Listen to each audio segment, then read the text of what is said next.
Welcome back to my channel Prashant Jangda. Today we will read class 9 Behu book chapter number 6 My Childhood. Chapter की summary को जानने के लिए video को and तक जरूर देखना। क्या आप किसी ऐसे वैज्ञानिक के बारे में सोच सकते हैं जो एक राजनेता भी रहे हो? एपीजे अब्दुल कलाम जी, जिनके अंतरिक्ष, रक्षा और परमाणु प्रौद्योगिकी ने भारत को 21वीं सदी में निर्देशित किया। 2002 में ये हमारे 11वें राष्ट्रपति भी बने। इस पाठ में अब्दुल कलाम जी अपनी आत्मकथा में अपने बचपन के बारे में बताते हैं। अब्दुल कलाम जी दुनिया के महानतम वैज्ञानिकों में से एक हैं। उनके पिता का नाम जैनुल आबदीन था और उनकी माता का नाम आशी अम्मा था। उनका जन्म सन 1931 में रामेश्वरम में हुआ। उनके माता पिता न तो अधिक पढ़े लिखे थे और न ही अमीर, फिर भी वे बड़े उदार और दयालु थे। परिवार से बाहर के बहुत से व्यक्ति प्रतिदिन उनके यहाँ भोजन करने आते थे। अब्दुल कलाम जी के 3 भाई और एक बहन थी। वे सभी अपने पूर्वजों से प्राप्त पुराने घर में रहते थे।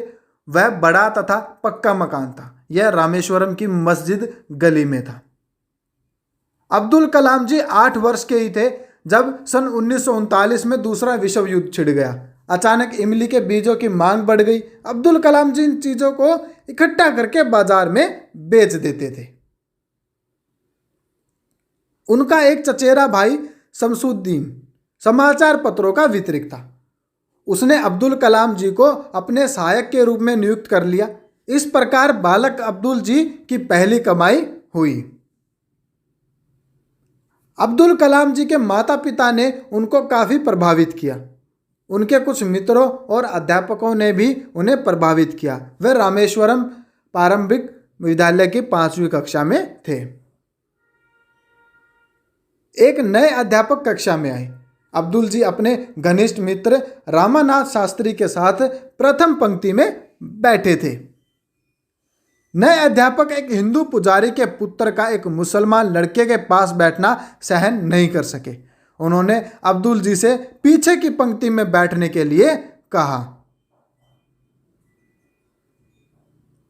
अब्दुल कलाम जी बड़े दुखी हो उठे और रामानाथ शास्त्री का भी यही हाल था। पिछली पंक्ति में जाते हुए अब्दुल जी ने देखा कि शास्त्री रो रहा था। इस बात का अब्दुल जी पर बड़ा असर हुआ।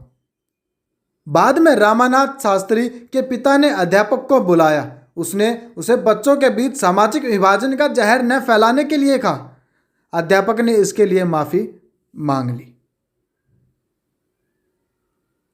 अब्दुल जी के विज्ञान अध्यापक शिव सुब्रमण्या अय्यर ऊंची जाति के ब्राह्मण थे। उनकी पत्नी बड़े पुराने विचारों की थी, परंतु उन्होंने सामाजिक बंधनों को तोड़ने का भरसक प्रयत्न किया था। एक दिन उन्होंने अब्दुल जी को अपने घर पर भोजन का निमंत्रण दिया। उनकी पत्नी ने अब्दुल जी को अपनी रसोई में खाना परोसने से इनकार कर दिया। इस पर शिव सुब्रमण्या ने अपने हाथों से अब्दुल जी को खाना परोसा। उन्होंने अब्दुल जी के पास बैठकर अपना भोजन भी लिया। अध्यापक ने अब्दुल जी को सप्ताहांत पर फिर आने के लिए भी कहा था। अब्दुल जी अगले सप्ताह उनके घर गए। उनकी पत्नी अब्दुल जी को अपनी रसोई में ले गई। उनकी पत्नी उन्हें अपने हाथों से खाना परोसा। अपने माता पिता से अब्दुल जी को ईमानदारी और आत्म संयम विरासत में मिला। अब्दुल कलाम जी बड़े हो गए। कलाम जी ने अपने पिता से रामनाथपुरम में जाकर अध्ययन की आज्ञा मांगी। उनके पिता ने उन्हें जाने की अनुमति दे दी।